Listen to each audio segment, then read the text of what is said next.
ఈనాడు సంస్థల అధినేత చెరుకురి రామోజీరావు మరణించారని తెలుసుకున్న టీడీపీ అధినేత నారా చంద్రబాబు తీవ్ర ఆవేదనకు లోనయ్యారు. ఢిల్లీ పర్యటనలో బిజీగా ఉన్న బాబు హైదరాబాద్కు వచ్చి రామోజీరావు పార్థివ దేహానికి కన్నీటి నివాళులర్పించారు. చంద్రబాబుతో పాటు ఆయన సతీమణి నారా భువనేశ్వరి కూడా ఉన్నారు. ఈ సందర్భంగా మీడియాతో మాట్లాడిన చంద్రబాబు పలు విషయాలను పంచుకున్నారు. రామోజీరావు మరణం చాలా బాధాకరమని తీవ్ర భావోద్వేగానికి గురయ్యారు. ఈ తెలుగు జాతి కోసం పనిచేశారు. ఒక మామూలు గ్రామంలో పుట్టి సాధారణ కుటుంబంలో పుట్టి ఒక అసాధారణమైన వ్యక్తిగా తయారు కావడమే కాకుండా ఆయన ఈరోజు చూస్తే ఒక వ్యక్తి కాదు, ఆయన ఒక వ్యవస్థ కింద తయారయ్యారు.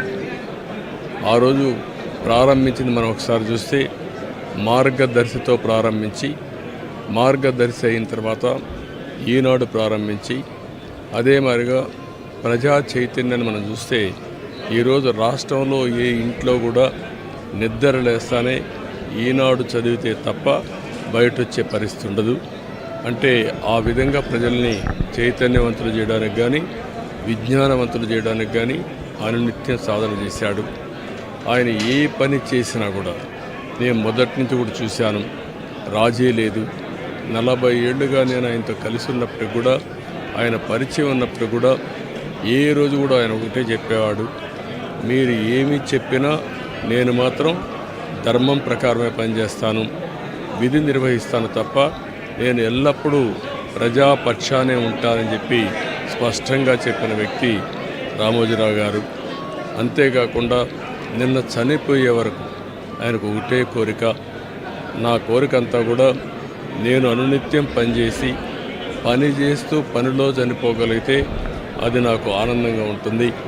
అంతేకాదు నేను చేసే ప్రతి నిమిషం నేను బ్రతుకున్నంత వరకు ప్రజల కోసం పనిచేయాలి, పని చేస్తూనే ఉండాలని చెప్పిన వ్యక్తి రామోజీరావు గారు.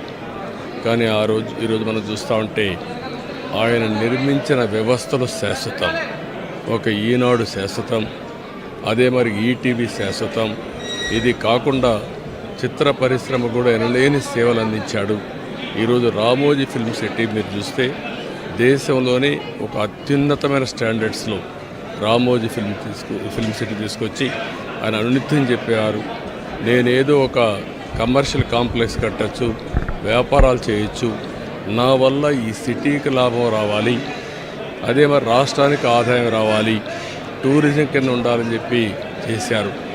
అలాంటి ఒక మహానాయకుడిని ఈరోజు పోగొట్టుకున్నాం. తెలుగు జాతి వెలుగు, తెలుగు వారి గుండెల్లో చిరస్థాయిగా ఉండే వ్యక్తి, అలాంటి వ్యక్తిని పోగొట్టుకోవడం చాలా బాధ అనిపిస్తుంది. ఏదేమైనా ఆయన ఇచ్చిన స్ఫూర్తి ఉంది.